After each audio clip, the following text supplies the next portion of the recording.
So, day 5.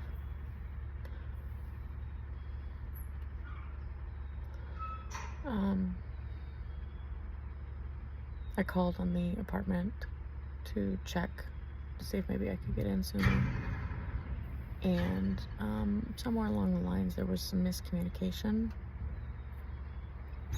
because mine and my mother's understanding was this other apartment. I mean, we went to go look at one, and from the time of us leaving the office, because somebody had just put in their notice, so from the time we left the office until, walking to that other apartment to look at it, they had pulled their notice. So, okay, fine. He said, but we do have another one that will be available mid-June.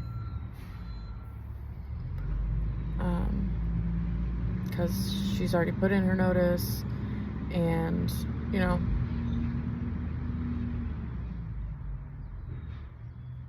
well, I called to check today just to see if, because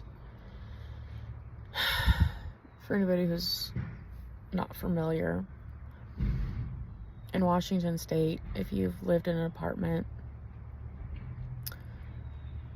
for 3 years or longer, the complex is legally required to remove the carpet, put in new carpeting, and paint the walls. It's a legal requirement per the state.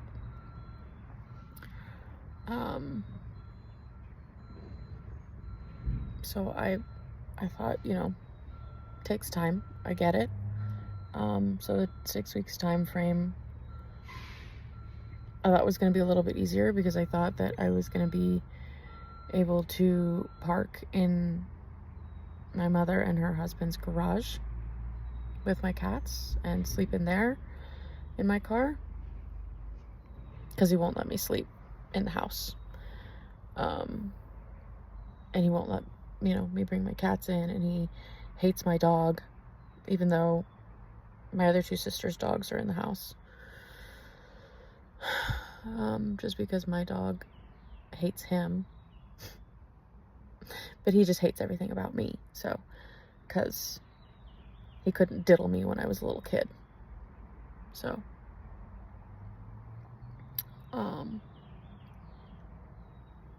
I didn't just fucking go away, I guess, which is probably what he really wanted. He just wants me gone. He wants to isolate my mother so he can completely control her. He's an abusive prick, and I think somebody needs to put him through a wood chipper alive. But all pedophiles deserve that. So,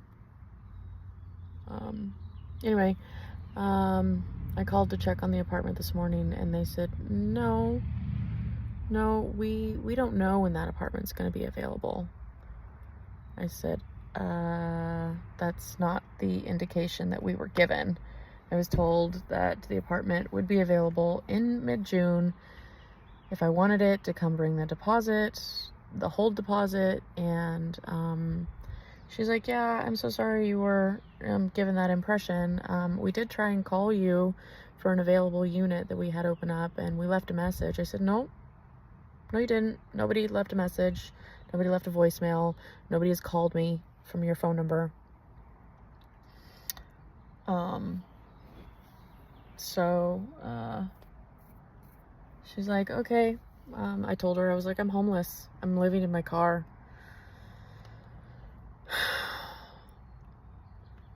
So, she says, I understand. She says, if you want to come get the money orders, because they haven't run them yet, because they haven't, run the application, because they don't have anything available, even though I was plainly told they did. And I've been in that office 3 times now, and if that wasn't how it was going to work, you would think that the office manager would have said something. But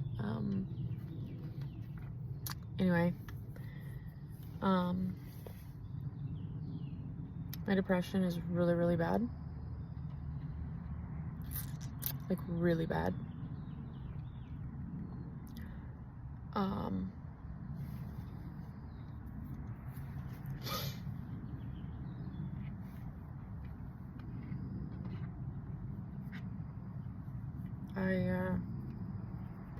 Every time I eat, I'm nauseous. So I kind of stopped eating. It's 3 days in a row I've eaten something, and I felt like I was gonna puke it back up. So,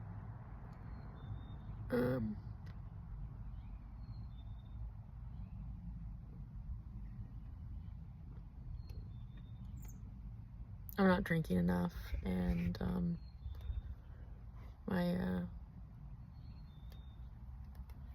my output is going down.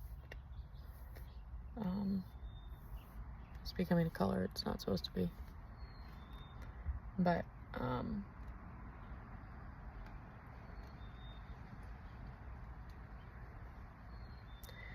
my dad lives in Maine, and you know, he told me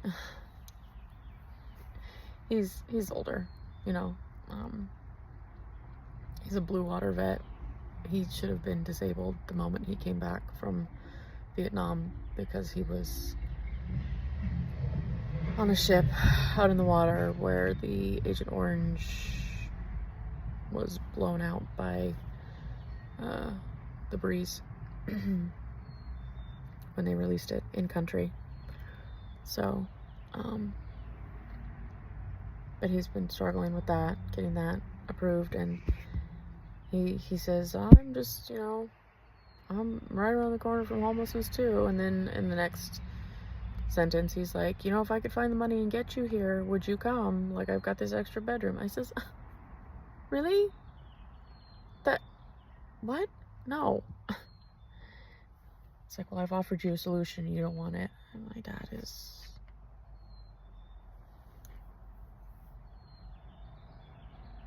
My parents are something else. At least my dad has offered to help.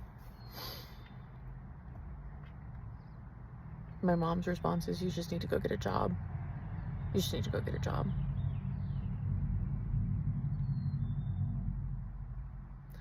And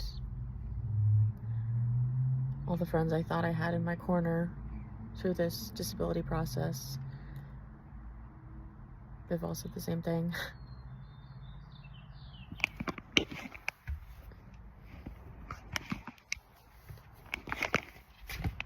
Keep your butt in the car, or I'll roll the window up.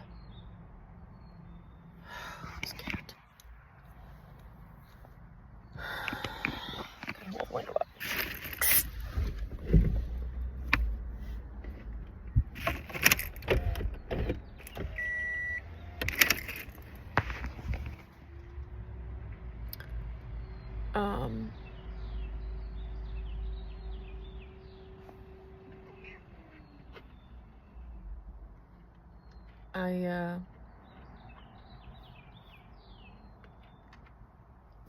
I didn't choose these migraines.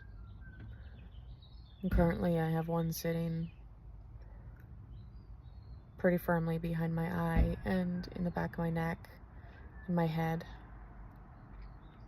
And it's building.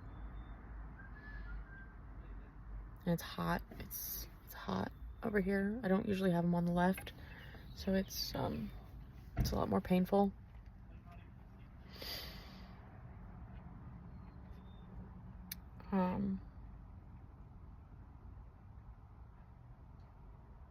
My friend said that her uncle had a job opportunity. So she's like, you know, you don't want to be beholden to disability and barely surviving. No, I don't. Nobody wants that. Nobody wants to be paid 3 times less than what they're worth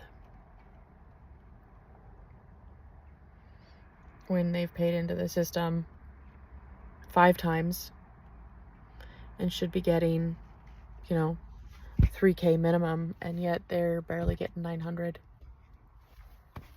Sit down, or I'm throwing your butt in the back.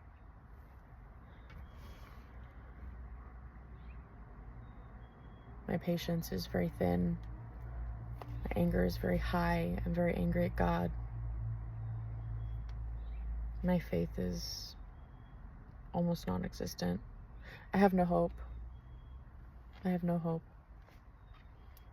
I have nothing to look forward to.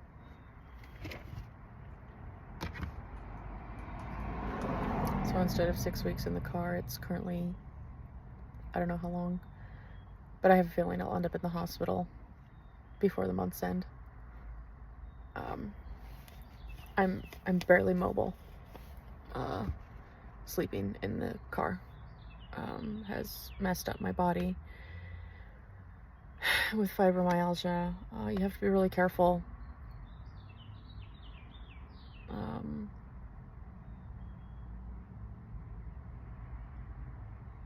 It's not a forgiving illness. And the older you get, you know, the more things already are breaking down, and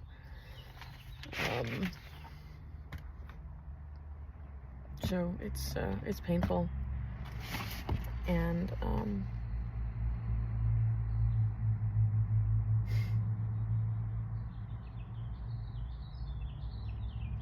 I leave at night. They don't ask me where I'm at. My family. They don't ask me where I'm at, where I'm parking, if I'm okay.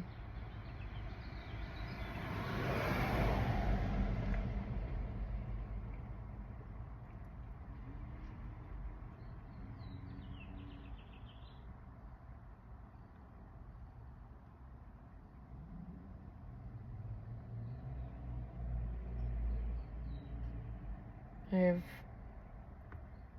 more suicidal thoughts than not right now.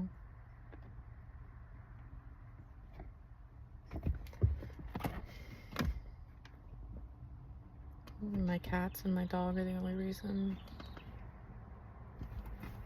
why I haven't taken all of my muscle relaxers. Just be easier. Nobody wants me. Nobody cares.